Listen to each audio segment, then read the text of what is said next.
She smiled in every photo, said all the right things, posted just enough to stay relevant, but there was something in her eyes.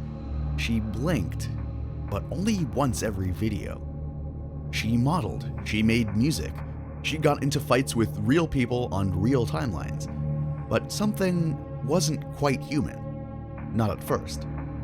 Not until it was already too late. And the strangest part? People knew. Or maybe they didn't want to know. She was built to be liked, built to be followed. A character written in code, not flesh and bone. This is the story of the influencer who was never real. She arrived in 2016.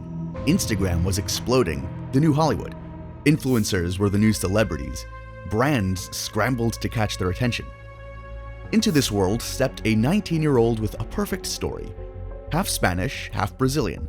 A girl with flawless skin, glossy lips, and a style just sharp enough to stand out. But this girl, this influencer who seemed too perfect, wasn't like the others. Her name? Michaela. She was not like the others. Her photos came from places that didn't exist. Bedrooms and streets built in code, not reality.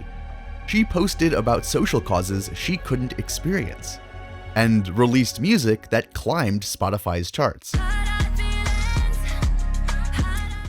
She didn't just show up, she exploded everywhere.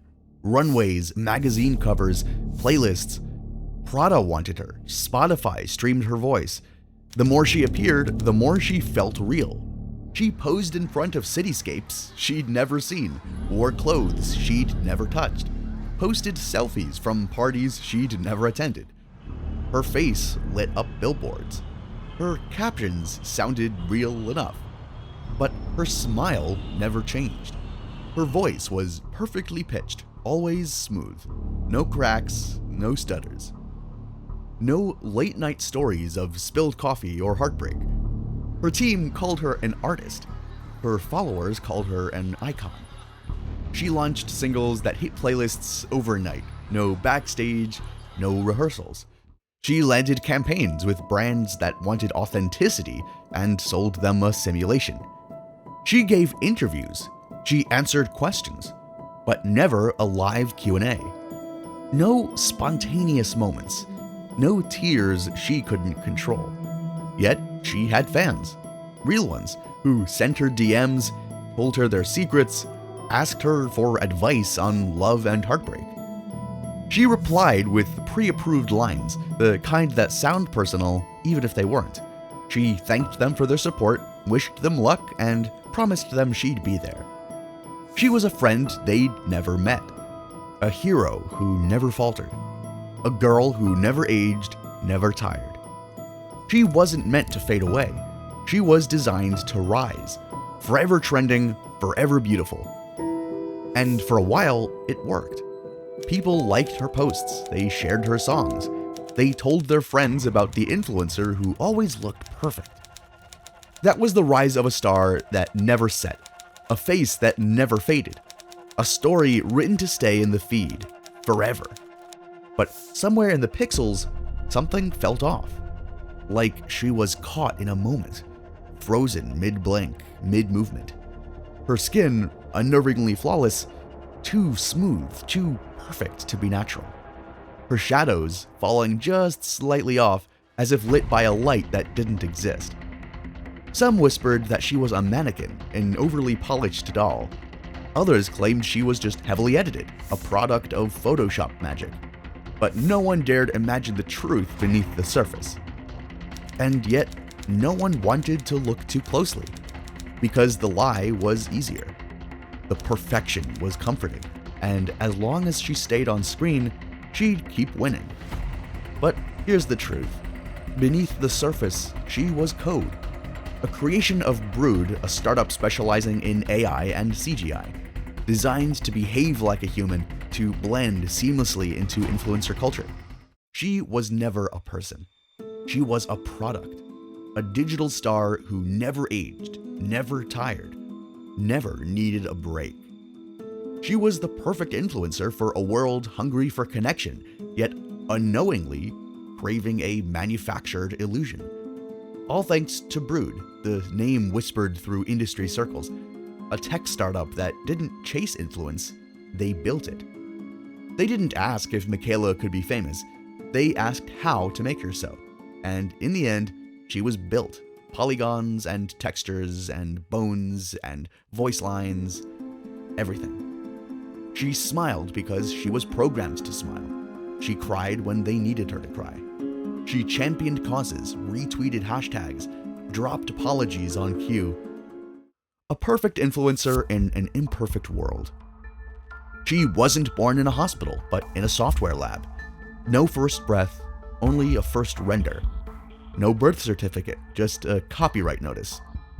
They gave her the voice of a friend, the style of an icon, the spirit of a rebel. And she delivered. Her feed meticulously curated. Her captions strategic, on-brand, relatable. She was activism without controversy, style without a budget, personality without a past. A brand's best friend. And for a time, that illusion worked perfectly. Michaela was everywhere. And then, a pause. A glitch in the carefully constructed narrative. A second account appeared. Sharper. Angrier. Bermuda. A blonde with an attitude. Bermuda wasn't just another influencer. She was a rival born from the same digital womb. She wasn't real either, but she was mad, calling Michaela a fake, exposing her for what she was, an illusion. Bermuda's posts tore at the polished facade, exposing cracks in the illusion. She highlighted every unnatural pose, every glitch in the pixels. The perfect, seamless world Michaela inhabited began to fracture. Fans began to see the glitches, the too bright eyes, the slightly too still limbs. The story wasn't just about an online persona anymore. It became a question that hovered over every screen. What if everything we believed was engineered? What if the person you followed wasn't a person at all? What if the followers, fame, and feelings could all be manufactured from code? And with that, the boundary between reality and simulation started to dissolve. The internet paused. People refreshed their feeds. A digital feud, orchestrated or organic, no one could say. But it was enough. Suddenly, the questions people had buried under perfectly edited photos came back to life. Who was she? What was she? And why did it matter? Then Brood stepped in with a statement. Official, calculated, sterile. Yes, Michaela was digital. Yes, she was built to be an influencer. Yes, they had plans, big plans, for a digital future. They called it innovation, a new frontier, a space where influence didn't need a body, just a brand. Think pieces followed. Some praised the creativity. Others called it manipulation. Was it deceit? Or just the next step in an always online world? The line blurred. Because Michaela didn't just look real, she felt real. She had fans, people who felt seen by her posts, who found comfort in her captions. For them, it didn't matter if she was lines of code. She made them feel connected, and that was enough. The reveal didn't end her story, it deepened it. Because in a world where reality is optional, Michaela wasn't the problem. She was the preview of a future where pixels and people blend together, where influence can be completely manufactured and trust can be coded. And today, there are more like her.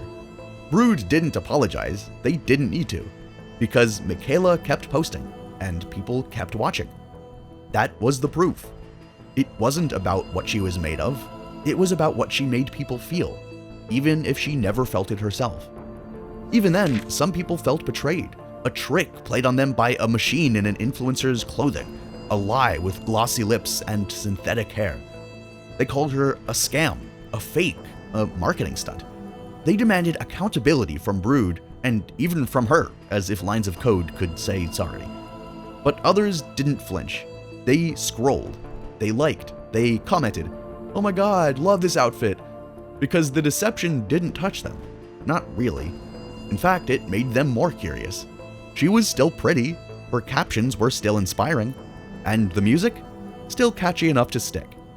What difference did it make if she wasn't actually human? She felt human enough, real enough to make you pause, real enough to be sold to you, real enough to sell, real enough to matter. The algorithms didn't care, they didn't pick sides, they just fed her posts to millions of screens. Engagement was all that mattered, and so she kept growing. A follower count that defied logic, more brand deals, more music videos, more collaborations, a digital empire built on attention. Every new follower was like a vote of confidence. Every share was a piece of validation. It didn't matter that she was fake. She was relevant. And relevance? That's the currency. In the end, most people shrugged. Because in the age of curated feeds, filtered faces, and stories that vanish in a day, real or not, what's the difference? If she inspired them, that was enough. If she made them feel something, they'd keep coming back. After all, humans are so easy to please. We just want to feel seen, even if it's by a machine. Maybe that says more about us than it ever did about her. We crave the curated. We trust the beautiful. We follow the loudest voices. Even when they come from speakers, from keyboards, from lines of code. Michaela never took a step, never breathed a breath, never looked out a window at the city she claimed as hers. But she lived in millions of hearts, in curated feeds, in brand campaigns that needed a face. She was born in a studio, lived in the cloud, and thrived in the gap between curiosity and acceptance. The influencer who was never real, but somehow always felt close enough to touch. Maybe that's the future. Maybe that's us.